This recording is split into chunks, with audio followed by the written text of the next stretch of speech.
Hello friends, उम्मीद करता हूँ कि आप सभी ठीक होंगे। घर में रहिए, सेफ रहिए, जिससे कि कोविड-19 के सोशल डिस्टेंसिंग को तोड़ा जा सके। तो फ्रेंड्स, स्टडी फॉर लर्न आज आपके लिए लाया है प्रोटीन, जो कि काफ़ी इम्पोर्टेंट हमारे ह्यूमन बॉडी के लिए। ये फ्रेंड्स जीव विज्ञान का पार्ट थर्ड है, जिसमें हम प्रोटीन्स के बारे में जानेंगे। तो फ्रेंड्स, मैं आपको बताना चाहूँगा कि ये सेशन अब कंटिन्यू चलने वाला है। तो स्टडी फॉर लर्न को सब्सक्राइब करना मत भूलिए और प्रेस द बेल आइकॉन, जिससे आने वाले हर सिंगल वीडियो की नोटिफिकेशन आपको मिलती रही। ओके, तो आज की वीडियो को हम यहाँ पे शुरू करते हैं। और आज की वीडियो का जो टॉपिक है मैंने पहले बता दिया है, प्रोटीन्स है। तो पहले थोड़ा पढ़ लेते हैं। Proteins are one of the most important components of human being. It protects our body from the infectious disease. Now we will learn all the common facts and important facts related to your exam. तो friends, यहाँ पे हम proteins काफ़ी important है हमारे human शरीर के लिए। और दूसरी चीज़ की ये हमें इन्फेक्शंस या कोई डिजीज़ होती थी उनसे लड़ने में काफ़ी हेल्प करता है।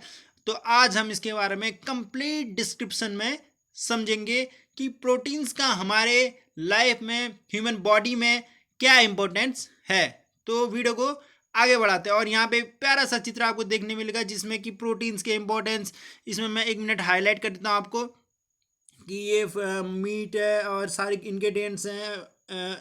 ग्रेप्स हो गए, सारे फ्रूट्स आप देख सकते हैं फ्रेंड्स, काफ़ी इंपॉर्टेंट है। ये हमें डेली रूटीन में लेने की आवश्यकता है फ्रेंड्स। तो ये आपको एक प्यारा सा चित्र यहाँ पे आपके अंडरस्टैंडिंग के लिए बनाया गया है। तो उम्मीद करता हूँ कि आपको ये जो फिगर है इसको देख के समझ गया होगा कि प्रोटीन्स किस प्रकार से, किस टाइप से लिए जा सकते हैं। आगे इसके बारे में कंप्लीट पढ़ेंगे। तो प्रोटीन्स बने होते हैं, तो प्रोटीन्स जो मेन है वो 5 टाइप की चीज़ों से मिलकर बने होते हैं। 5 एलिमेंट्स या कह सकते हैं इनसे मिलकर बने होते हैं। तो पहला होता है कार्बन, दूसरा हाइड्रोजन, तीसरा ऑक्सीजन, चौथा नाइट्रोजन और कभी कभी सल्फर भी प्रोटीन्स में पाया जाता है। ओके, आगे बढ़ते हैं। तो अब हम पढ़ेंगे कि जो प्रोटीन्स होते हैं ना फ्रेंड्स, तो हमारे जो प्रोटीन्स होते हैं वो होते हैं एमिनो एसिड्स में कन्वर्ट होते हैं। तो जितने भी प्रोटीन्स होते हैं वो किससे बने होते हैं? एमिनो एसिड से बने होते हैं। तो ये एमिनो एसिड्स ही क्या करते हैं? प्रोटीन्स को डाइजेस्ट, मतलब हमारे शरीर में प्रोटीन्स को पाचन करने में एमिनो एसिड्स सबसे ज़्यादा महत्वपूर्ण भूमिका निभाते हैं। ठीक है फ्रेंड्स। तो पहली बात तो आपको ये बताना चाहिए, जो प्रोटीन होता है डाइजेस्ट होने से पहले किस में टूटता है? एमिनो एसिड्स में। तो यहाँ पे एमिनो एसिड्स के कुछ नाम देखिए, जैसे histidine, isoleucine, leucine, lysine, methionine, cystine, phenylalanine, tyrosine, threonine, tryptophan, valine. तो ये सारे नाम हैं प्रोटीन्स के। और ये प्रोटीन्स में जो एमिनो एसिड्स हैं उनके नाम आपने यहाँ पे सीखे। तो यहाँ पे टाइप्स ऑफ प्रोटीन पढ़ेंगे। तो टाइप्स ऑफ प्रोटीन भी वैसे टू टाइप्स के होते हैं। वो होते हैं essential and non essential. Essential means क्या होता है फ्रेंड्स? तो यहाँ पे एसेंशियल के बारे में पढ़ेंगे। एसेंशियल एमिनो एसिड वो होते हैं जिनको कि हमारे शरीर के लिए काफ़ी इंपॉर्टेंट, मतलब इन चीज़ों की इंपॉर्टेंस बहुत ज़्यादा है और हमें इन्हें डेली बेसिस पे या इन द वीक हमें लेना काफ़ी ज़रूरी है। तो उसमें से जो चीज़ें हैं वो क्या क्या हैं देख लेते हैं। इनके एग्जांपल्स क्या हैं? जैसे एसेंशियल एमिनो एसिड्स के leucine, lysine, methionine, phenylalanine, threonine, tryptophan, valine. जो मैंने फ्रेंड्स पीछे वाले उसमें दिखा, अभी इससे पहले वाले में इमेज दिखाई थी, उसी के नाम है फ्रेंड्स। ये नाम आपको मैं इसलिए भी आपके अंडरस्टैंडिंग में डाल रहा हूँ क्योंकि इस टाइप की जब आप अगर किसी शॉप में जाते हैं, मेडिकल शॉप में जाते हैं, तो उनके जो पीछे प्रोडक्ट्स या इंग्रेडिएंट्स क्या क्या डाले रहते हैं, तो उनमें इस टाइप के नेम्स काफ़ी डाले जाते हैं।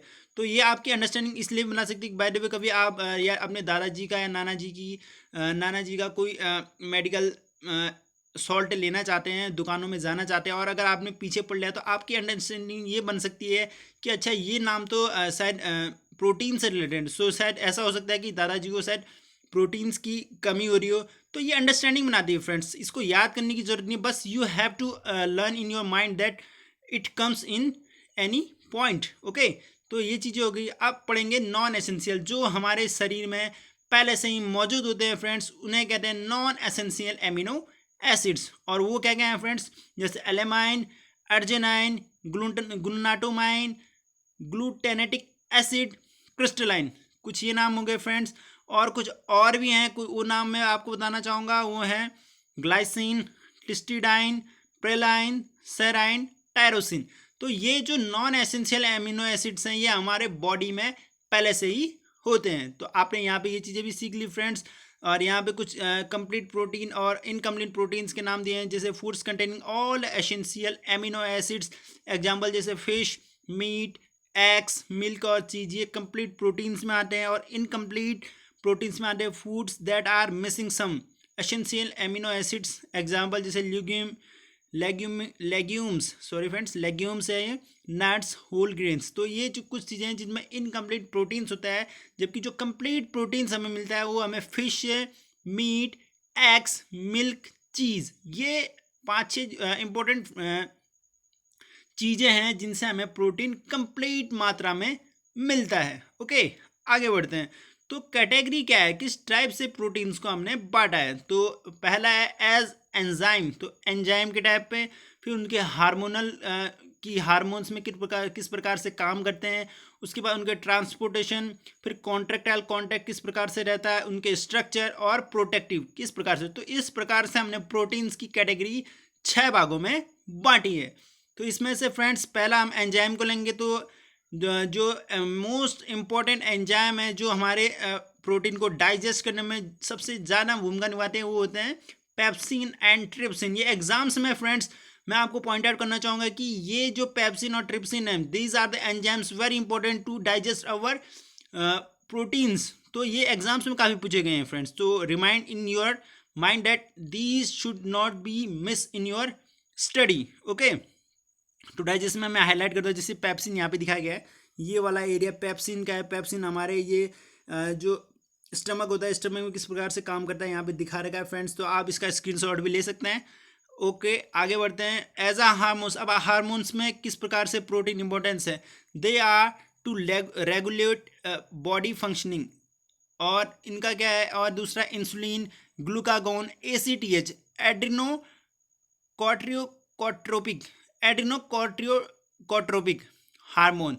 तो ये जो हार्मोन्स हैं ये हमारे बॉडी में होते हैं जो कि प्रोटीन को डाइजेस्ट करने में हेल्प करते हैं। तो इस प्रकार से भी हमने कैटेगरी बना रखी है फ्रेंड्स। देखिए यहाँ पे ACTH का फॉर्मेशन ये पिट्यूटरी ग्लैंड से होता है फ्रेंड्स। जो ACTH का फॉर्मेशन बता रहा हूँ ना फ्रेंड्स, ये एक हार्मोन्स हैं जो हमारे पिट्यूटरी ग्लैंड।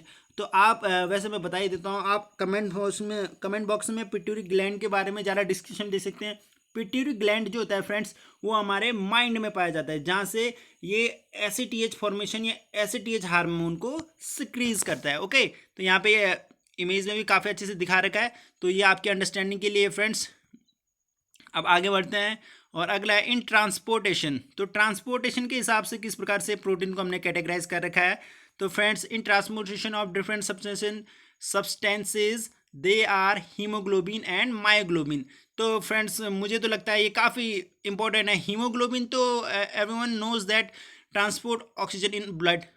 हीमोग्लोबिन का काम क्या है कि हमारे शरीर में ऑक्सीजन का ट्रांसपोर्ट किस प्रकार से करना है ये हम जानते हैं। But myoglobin most of the student नहीं जानते होंगे, ये काम करता है ट्रांसपोर्ट ऑक्सीजन इन मसल्स। ओके, तो अगर हमारे मसल्स में ऑक्सीजन का सप्लाई कंटिन्यू नहीं हो पा रहा है या कोई प्रॉब्लम आ रही है तो उसके लिए रिस्पॉन्सिबल कौन रहेगा, वो रहेगा मायोग्लोबिन। ओके, तो यहाँ पे इमेज भी दिखा रही है, मसल्स काफ़ी हेल्थी मसल दिखा रही है और इसमें ऑक्सीजन किस प्रकार से ट्रांसपोर्ट है बाय मायोग्लोबिन, ये आपने यहाँ पे देखा। और haemoglobin the everyone students know what is the importance of haemoglobin.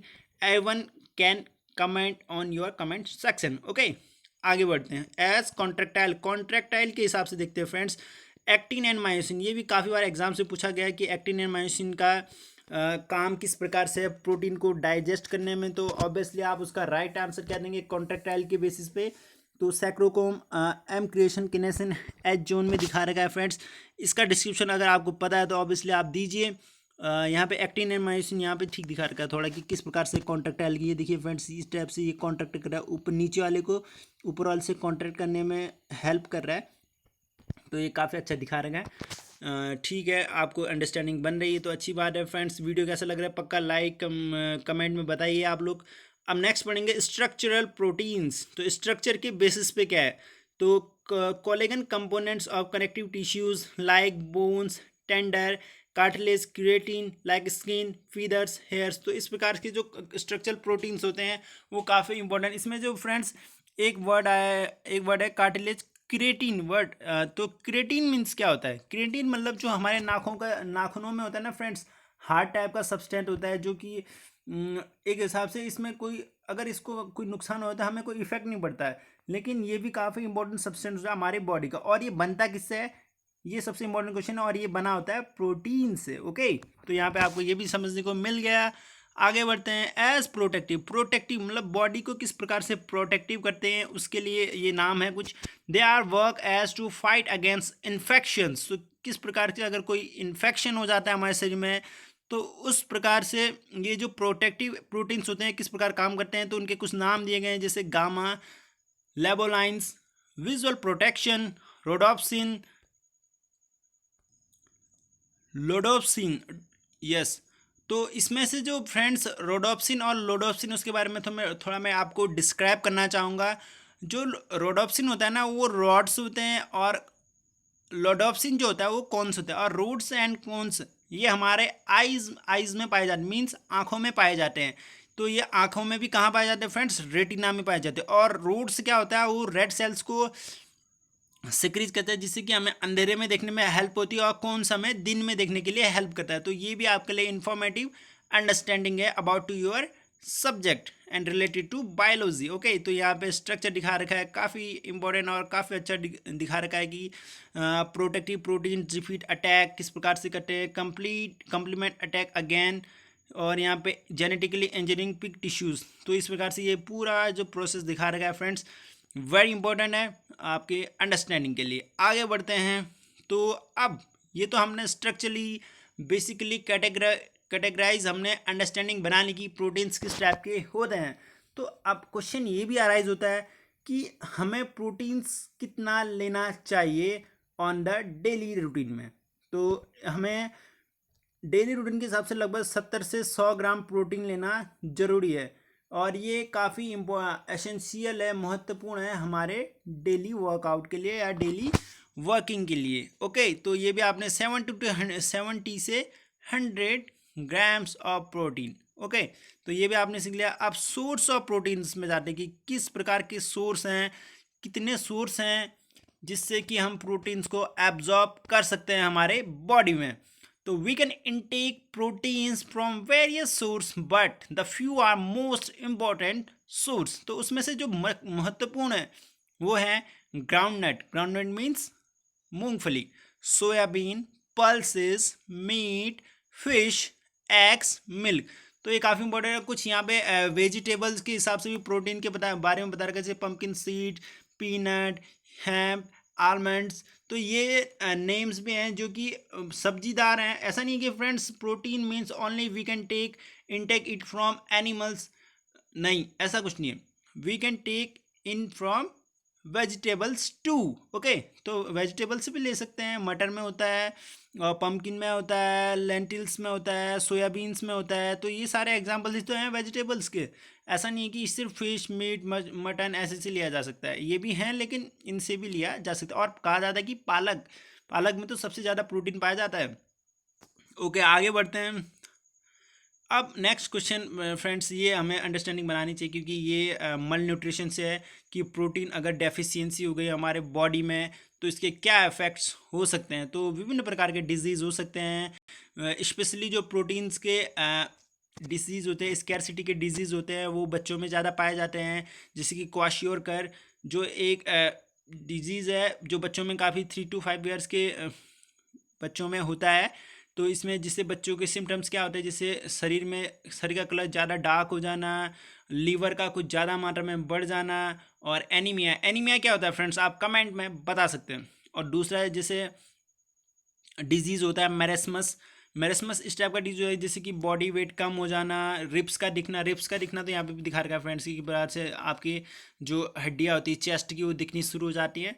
और तो इस प्रकार की डिजीज़ जो 1 to 5 ईयर के छोटे बच्चे होते हैं उनमें काफ़ी ज़्यादा पाया जाता है। और ये क्वाशियोरकर तो मेरे हिसाब से जो 1 to 3 ईयर के बच्चे होते हैं उन पे ज़्यादा पाया जाता है। तो प्रोटीन्स का काफ़ी इंपॉर्टेंट रोल है, और इसको न लेने से कुपोषण कहते हैं, मल न्यूट्रिशन को कुपोषण कहते हैं, तो वो भी हो सकता है। ठीक है, और यहाँ पे काफ़ी क्लियर इमेज दिखा रखा है कि अगर बच्चे को क्वाशियोर को रुका तो किस प्रकार से उसके, एक यहाँ पे मैं हाईलाइट करता हूँ friends, just wait for a while. तो यहाँ पे आप देख सकते हैं कि फ्रेंड्स जैसे ये नॉर्मल बच्चा है, इसका ओके है, नॉर्मल फिटनेस ठीक है, बट एक जो क्वाश्योर का बच्चा होगा उसका जो हेल्थ देखेंगे, कुछ पेट इस प्रकार से आ गया रहेगा और सर कुछ ज़्यादा बड़ा रहेगा और बॉडी का पोस्चर कंप्लीट मेंटेन नहीं रहेगा। तो इस प्रकार की चीज़ें आती हैं फ्रेंड्स। तो ये आप इस प्रकार से आप समझ सकते हैं कि किस प्रकार की डेफिशिएंसी ऑफ प्रोटीन हमें लॉट ऑफ द डिसएडवांटेज होते हैं। तो ये कंप्लीट इन्फॉर्मेशन थी फ्रेंड्स। यहाँ पे क्वाशियोर और मैरास्मस के बारे में भी जो डिफरेंस है उसको बता रखा है। तो ये भी आप यहाँ पे स्क्रीनशॉट लेके समझ सकते हैं कि क्या इंपॉर्टेंस इसकी है। तो फ्रेंड्स ये था प्रोटीन का एक कंप्लीट वीडियो जो मैंने आपके सामने प्रस्तुत किया।